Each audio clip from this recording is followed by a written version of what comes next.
দর্শক এই মুহূর্তে টঙ্গী এলাকায় আছেন সহকর্মী আশরাফ ঢালি, তার কাছ থেকে জানবো সেখানকার সর্বশেষ খবর। আশরাফ ঢালি, আপনি আমাকে শুনতে পাচ্ছেন? শুনতে পাচ্ছি। ঢালি, আপনি তো সকাল থেকেই টঙ্গী এলাকায় আছেন, সেখানকার সাধারণ মানুষের প্রতিক্রিয়া কি দেখছেন আমাদের জানাবেন। রোজা, আপনি যেমনটি জানাচ্ছেন যে সকাল থেকেই কিন্তু আমি গাজীপুরের বিভিন্ন জায়গায় আমি ঘুরে দেখেছি। আমি এই মুহূর্তে অবস্থান করছি আপনার টঙ্গী এলাকায়। এখানে কিন্তু এখনো সাধারণ যে জনগণ তারা কিন্তু সড়কেই অবস্থান করছেন। প্রত্যেকের মুখেই কিন্তু হাসি এবং আনন্দ উল্লাসের যে বিষয়টি আছে সেটি কিন্তু দৃশ্যমান হচ্ছে স্লোগানে স্লোগানে।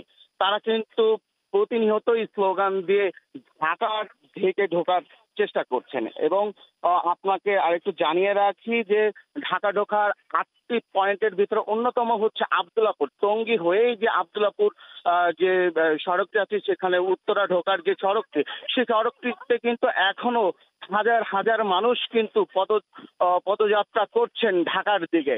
তারা কিন্তু তাদের সাথে বেশ কয়েকজনের সাথেই আমি কিন্তু কথা বলেছি। এখানে কিন্তু যারা এই সড়কে নেমেছেন তারা কিন্তু তাদের পরিবারের সদস্যদের নিয়েই কিন্তু সড়কে অবস্থান করছেন।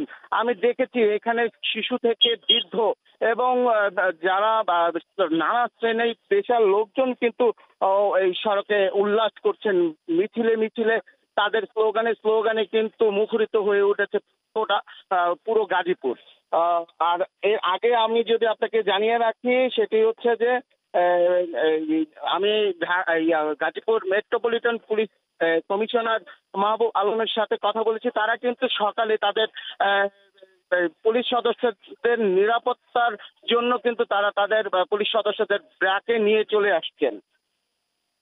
এ ছিল গাজীপুর থেকে আমার সর্বশেষ তথ্য।